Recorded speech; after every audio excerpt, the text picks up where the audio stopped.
A very wise person said, contentment is natural wealth, but luxury is artificial poverty. With this, let's start this vlog. Welcome back once again in Keep Up with Ashad.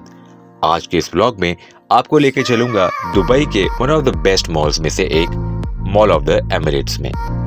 As a tourist आप Dubai metro के जरिए बआसानी mall of the Emirates पहुंच सकते हैं। अस्सलाम वालेकुम guys and welcome back in keep up with Ashad with yet another vlog from Dubai. तो दुबई ट्रैवल सीरीज़ के अंदर सोचा कि क्यों ना आज आपको दुबई के एक ऐसे मॉल का विज़िट कराया जाए जो कि वर्ल्ड क्लास मॉल है और दुनिया के बेहतरीन मॉल्स में से एक माना जाता है। तो चाहे वो फैसिलिटीज़ हो या इसका इंफ्रास्ट्रक्चर हो या इसका ओवरऑल एक इन्वायरमेंट, हर लिहाज से this is one of the best malls in the world. और दुबई के अंदर दुबई मॉल के बाद इसको सेकंड बेस्ट मॉल कहा जाए तो गलत नहीं होगा। अच्छा, मैं थोड़ा सा इस हवाले से इख्तिलाफ ये रखता हूँ कि मुझे ये लगता है कि क्योंकि ये मॉल बाद में बना था, तो अगर आप इसका लेआउट देखें तो मुझे ये ज़्यादा जो है ना वो दुबई मॉल से बेहतर लगता है। Of course Dubai mall is gigantic, इससे कहीं ज़्यादा बड़ा है और वहाँ फाउंटेन शो भी है, मगर मॉल ऑफ द एमिरेट्स की अपनी एक वाइब है। ख़ासतौर पे यहाँ पे जो इन्होंने एक गॉथिक और इटालियन आर्किटेक्चर का इन्फ्लुएंस लिया है ना यहाँ की ग्रिल्स में, और जिस तरह के इन्होंने जो है वो इसका स्काईलाइट्स लगाई हुई हैं। खैर बहरहाल वो मैं आपको डिटेल्स बाद में दूंगा। तो आज के इस ब्लॉग में आपको लेके चलते हैं मॉल ऑफ द एमिरेट्स, जो कि ऑलमोस्ट हर टूरिस्ट का सबसे इम्पोर्टेंट जो है ना वो डेस्टिनेशन होता है when it comes to shopping as well as window shopping. ये एक ऐसा मॉल है जहाँ पे आपको दुनिया के ऑलमोस्ट सारे बड़े ब्रांड्स मिलेंगे, चाहे वो बड़े हों छोटे हों किसी भी लेवल के हों, ऑलमोस्ट सारे ब्रांड्स यहाँ मौजूद हैं। तो अगर कोई बहुत ही ब्रांडेड कॉन्शियस इंसान है और दुबई आई सिर्फ शॉपिंग के ला रहा है, तो वो फिर अपनी पॉकेट्स जो है ना वो भर के लेकर आए, क्योंकि यहाँ पे पैसे उड़ाने की कोई लिमिट नहीं है। तो चलिए आपको लेके चलते हैं mall of the Emirates. Dubai metro में दो लाइंस चलती हैं, एक है रेड लाइन और दूसरी है green line. Mall of the Emirates Dubai metro की रेड लाइन पे मौजूद है। जो ही आप मेट्रो से यहाँ पहुँचते हैं तो एंटर होते के साथ ही सबसे पहला जो स्टोर आपको नजर आता है वो है Eco City, which is one of the most famous stores if you are looking for gadgets in Dubai. Mall of the Emirates सिर्फ ग्राउंड प्लस 2 ही है। आप मेट्रो के जरिए जिस फ्लोर पे एंटर होते हैं वो है इनका फर्स्ट फ्लोर, जबकि इसके ऊपर एक और फ्लोर है और एक इनका ग्राउंड फ्लोर भी है। Mall of the Emirates is owned by Majid Al Futtaim Group, which is one of the biggest groups in Dubai, and many people know that how big Al Futtaim Group is. This mall was inaugurated on 28 September 2005, almost 18 years ago. Mall of the Emirates के अंदर तकरीबन 900 से ज़्यादा stores मौजूद हैं और इसका total जो कवर्ड फ्लोर एरिया है दैट इज़ 2,20,000 मीटर स्क्वायर, यानी कि तकरीबन 2,04,00,000 स्क्वायर फीट। तो आप अंदाज़ा लगा सकते हैं कि ये कितनी बड़ी जगह पे बना हुआ है। अगर आप यहाँ के पार्किंग एरिया की बात कर लें तो इसमें तकरीबन 7,000 से ज़्यादा गाड़ियाँ पार्क की जा सकती हैं। अगर आपने इस मॉल में आना है तो आप सिर्फ दुबई मेट्रो से ही नहीं बल्कि बस के ज़रिए भी पहुँच सकते हैं, और बस number 8493, F29, F30 and F33 are the 5 buses जो दुबई के मुख्तलिफ इलाकों से आपको मॉल ऑफ द एमिरेट्स लेकर आ सकती हैं। मगर अगर आपने फास्ट रूट पकड़ना है तो उसके लिए मैं आपको यही सजेस्ट करूंगा that you should go for Dubai metro. वैसे तो मॉल ऑफ द एमिरेट्स में कई स्टोर हैं, मगर उन तमाम स्टोर्स में से सबसे ज़्यादा खूबसूरत और फैंसी जो स्टोर मुझे लगा वो था डियोर का store. It was design so beautifully that it was standing out among all these stores in entire Mall of the Emirates। और यहाँ की एक और इंटरेस्टिंग बात ये थी कि इन्होंने इस वक्त सिर्फ वाइट कलर के ड्रेसेस को ही फीचर किया हुआ था। ब्रांड्स की बात कर लें तो चाहे हर्मीस हो या लुई विटॉन, गुची हो या Prada, they have got it all.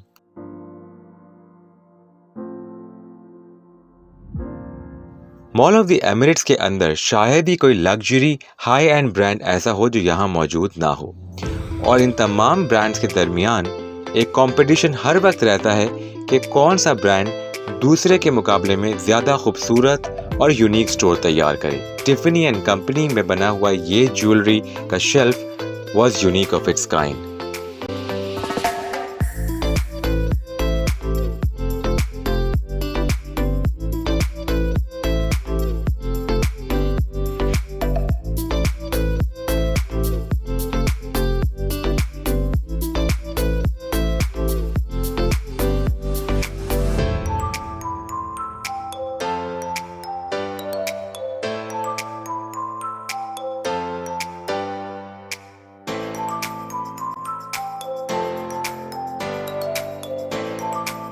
अच्छा, इस वक्त जिस जगह पे मैं खड़ा हुआ हूँ ना, ये मॉल ऑफ द एमिरेट्स की सबसे हाई एंड फैशन स्ट्रीट है, जहाँ पे आपको दुनिया के सबसे एक्सपेंसिव और प्रेस्टिजियस ब्रांड दिखाई देंगे। अच्छा, ये ब्रांड्स क्वालिटी के हवाले से तो अच्छे हैं, मगर जो रियल गेम है ना वो है गुडविल का। ये ब्रांड्स अपनी गुडविल पे बेचते हैं, बल्कि यूँ कह लें कि ये फ्लॉन्ट करने के लिए या एक स्टाइल एलिमेंट के तौर पे वो लोग जो अपना स्टेटस सिंबल मेंटेन करना चाहते हैं या दुनिया को दिखाना चाहते हैं कि वो कितने रिच हैं, अमूमन वही लोग इन ब्रांड से शॉपिंग कर रहे होते हैं। Trust me, their stuff is good. I am not saying कि उनका काम अच्छा नहीं है या क्वालिटी अच्छी नहीं है, लेकिन जिस किस्म की प्राइजेज़ है ना, वो प्राइजेज़ सुन के मैं आपको बताऊं कि यहाँ पर आपको एक सेकेंड हैंड गाड़ी मिल जाएगी जितने का मैंने सिर्फ यहाँ पर अभी एक ट्राउज़र देखा है।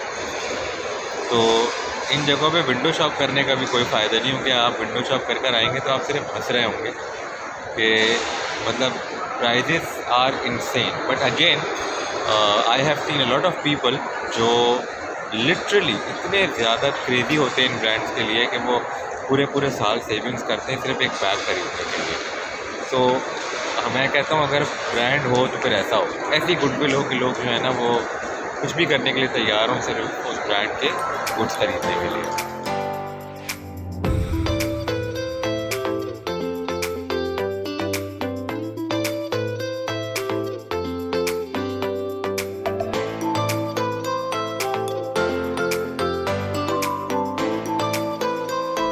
अच्छा, इस वक्त मैं आपको लेकर आ गया हूँ मॉल ऑफ द एमिरेट्स के सबसे टॉप मोस्ट फ्लोर पे। और जैसा मैंने आपको कहा था कि इस मॉल का जो इंटीरियर है ना वो बहुत ही आउट क्लास है। आपको यहाँ पे एक यूरोप की वाइब मिलेगी, जिस तरह यूरोप के अंदर आपको इस तरह के ग्लास के बने हुए म्यूज़ियम्स और बिल्डिंग्स दिखाई देती हैं। और ये ग्रिल्स आप देखें, इन ग्रिल्स के अंदर भी आपको ऑलमोस्ट वही टच मिलेगा जो आपको यूरोपियन आर्किटेक्चर के अंदर नज़र आता है, फिर चाहे वो स्पेन हो या इटली हो।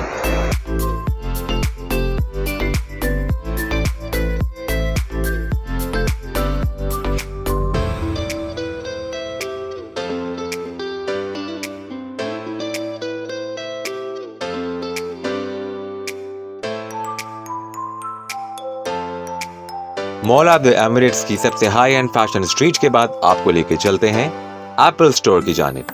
एप्पल स्टोर का ओवरऑल जो लेआउट था, it was very simple. That is something that I just love about the Apple store कि इन्होंने बिल्कुल मिनिमलिस्टिक अप्रोच के साथ इसको डिज़ाइन किया हुआ था, जहाँ पे वुडन टेबल के ऊपर इन्होंने फ़ोन्स डिस्प्ले किए हुए थे और यहाँ पे इनके बहुत सारे स्टाफ मेंबर्स लोगों को टेक्निकली तौर पे फ़ोन्स ना सिर्फ दिखा रहे थे बल्कि उनको इसके फीचर्स भी समझा रहे थे।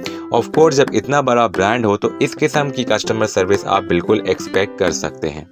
अब आपको लेके चलते हैं वर्साची के स्टोर की जानिब, जहाँ पे इन्होंने अपने खूबसूरत तरीन डिनर सेट्स डिस्प्ले किए हुए थे।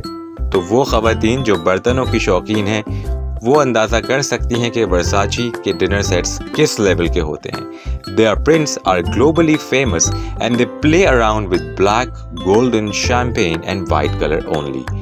Now I'm gonna show you one of the coolest chocolate and coffee shop in Mall of the Emirates. And the guy was courteous enough that he allowed me to make a complete video of this beautiful coffee shop. तो अगर आप desserts के शौकीन हैं तो मैं आपको suggest करूंगा कि व्लॉग के इस पार्ट को आप स्किप कर दें, क्योंकि मैं आपको दिखाने वाला हूं इंतहाई ज़बरदस्त चॉकलेट्स, ब्राउनीज और कुकीज़ जो कि शायद आपने इससे पहले एक्सपीरियंस नहीं किए होंगे। This brand is from Brussels, Belgium, and everybody knows that Belgium and Switzerland are the world's two most famous countries for their chocolates and these chocolates are so expensive. यहाँ पे बहुत ज़बरदस्त आइसक्रीम्स भी दिखी और चॉकलेट्स की इतनी बड़ी रेंज थी कि ना पूछें।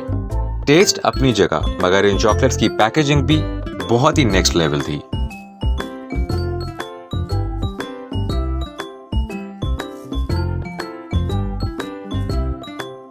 मॉल ऑफ द एमिरेट्स के अंदर जहां बेशुमार फैशन ब्रांड्स हैं वहीं रेस्टोरेंट्स की भी कोई कमी नहीं है। एक तो इनका मेन फूड कोर्ट है जहां पे आपको तमाम इंटरनेशनल फ्रेंचाइज के फास्ट फूड, इटालियन, चाइनीज़, इसके अलावा इंडियन और पाकिस्तानी रेस्टोरेंट्स मिल जाएंगे।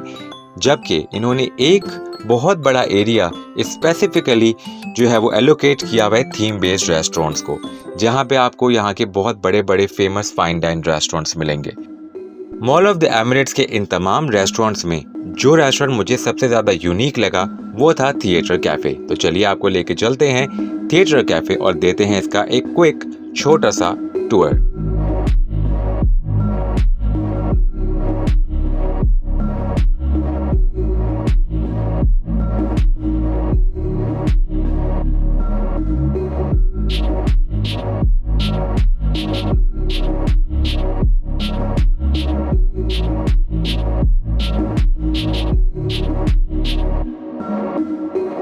थिएटर कैफे में एंटर होते के साथ ही आपको दूर से ही बड़ी बड़ी स्क्रीन्स दिखाई देंगी और ये स्क्रीन्स हैं वॉक्स सिनेमास की, जो कि दुबई की मल्टीप्लेक्स सिनेमास में एक बहुत बड़ा नाम है। वॉक्स सिनेमास आपको दुबई के ऑलमोस्ट तमाम इलाकों में मिलेंगे।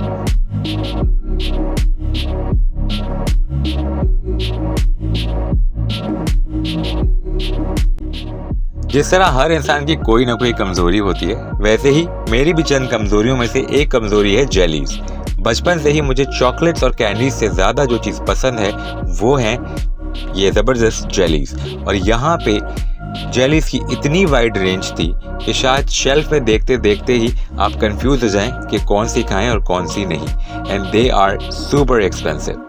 दुनिया भर में इस तरह से आपको कई कैंडी शॉप्स मिलेंगी जहाँ पे जेलीज का एक बहुत बड़ा डिस्प्ले होता है और आपको ग्राम के हिसाब से जेलीज बाय करनी पड़ती हैं। अच्छा जनाब, अभी हमने थोड़ा सा ब्रेक लिया था बीच में, मैं नमाज़ पढ़ने के लिए चला गया था ईशा की। और आप यकीन करें इतनी खूबसूरत मस्जिद इन्होंने बनाई हुई है ना, मतलब दिल खुश हो जाता है अगर आप इस तरह की जगहों पर आएँ और आपको तमाम फैसिलिटीज़ मैसर हों। और सबसे इम्प्रेसिव बात ये थी क्योंकि यहाँ पे समर्स रहती हैं ज़्यादातर, तो शॉर्ट्स पहनने का रिवाज बहुत कॉमन है, तो उसको भी एड्रेस करने के लिए इन्होंने यहाँ पे जो है ना वो रखे हुए कपड़े कि आप आएँ और ऊपर से फोल्ड करें, यानी आप धोती की तरह उसको ऊपर से बांध लें ताकि आपकी नमाज़ हो जाए। तो ये कोई एक्सक्यूज़ नहीं है कि अगर आप शॉर्ट्स पहने में तो आपकी नमाज़ नहीं होगी। उन्होंने हर चीज़ के लिए आपके लिए अरेंजमेंट जो है वो किया हुआ है।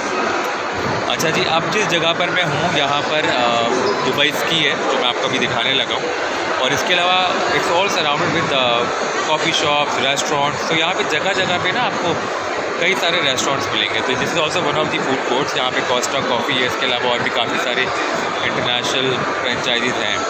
तो चलिए अब आपको ये सेक्शन का भी छोटा सा एक विज़िट कराते हैं और उसके बाद टाइम होगा डिनर का, क्योंकि बहुत शदीद भूख लगी। मैंने सुना है अलबेक है, तो मैं देखता हूँ कि टाइम अगर मिल सका और क्यों लंबी नहीं हुई तो I try to have Albaik. तो क्या हुआ कि दुबई में बर्फ़ नहीं पड़ती और उस तरह की सर्दी नहीं होती जैसा कि यूरोपियन कंट्रीज़ में या नॉर्थ अमेरिका में होती है। इन्होंने हर चीज़ के लिए हल निकाला हुआ है। अब आपको दिखा रहा हूँ दुबई स्की, जो कि तमाम टूरिस्ट की एक बहुत बड़ी फैंटेसी है और उनकी टू डू लिस्ट में ये नंबर 1 पे आता है। अलबत्ता इसके चार्जेस काफ़ी ज़्यादा हैं, मगर उसके पीछे वजह है। इस तरह के एक्सट्रीम ह्यूमिड और हॉट वेदर के अंदर इतना हाई, इतना लो टेम्परेचर मेंटेन करना अपने आप में एक बहुत बड़ा चैलेंज है। दुबई स्की को अंदर से तो मैं कैप्चर नहीं कर सका क्योंकि उसके लिए आपको एंट्री टिकट लेना पड़ता है, मगर बाहर से कोशिश की कि थोड़ा बहुत आपको दिखा दूँ। अब चलते हैं फूड कोर्ट की जानिब, जहाँ पे तमाम इंटरनेशनल फ्रेंचाइजीज के रेस्टोरेंट्स मौजूद हैं और उन्हीं में से एक रीसेंट एडिशन है अलबेक। सऊदी अरब की ये फास्ट फूड चेन बहुत फेमस है। जो भी कोई हज और उम्रे के लिए जाता है वो यहाँ पे खाना ज़रूर ट्राई करता है और तारीफ़ें करते हुए नहीं थकता। मगर मेरा इस रेस्टोरेंट के खाने को लेके ओपिनियन थोड़ा मुख्तलिफ था। Being a crispy fried chicken lover, मैंने इनकी क्रिस्पी फ्राइड चिकन और फ्राइज़ की डील ली। प्राइसिंग की अगर आप बात करें तो अलबेक की प्राइसिंग काफ़ी रीज़नेबल है in comparison with other international franchises. मगर मुझे इनकी क्रिस्पी फ्राइड चिकन कुछ ख़ास समझ में नहीं आई। मैं फिर भी KFC को ही इस पर्टिकुलर एरिया में नंबर 1 का रैंक दूंगा। अलबत्ता मुझे लोगों ने बताया कि इनके चिकन नगेट्स काफ़ी ज़बरदस्त होते हैं, तो वो शायद अगली दफ़ा ट्राई करेंगे। इसी के साथ इस ब्लॉग का इख्तिताम होता है। अगर आपने अब तक मेरा चैनल सब्सक्राइब नहीं किया है, then subscribe it now. I will see you in another vlog. Take care and अल्लाह हाफिज़।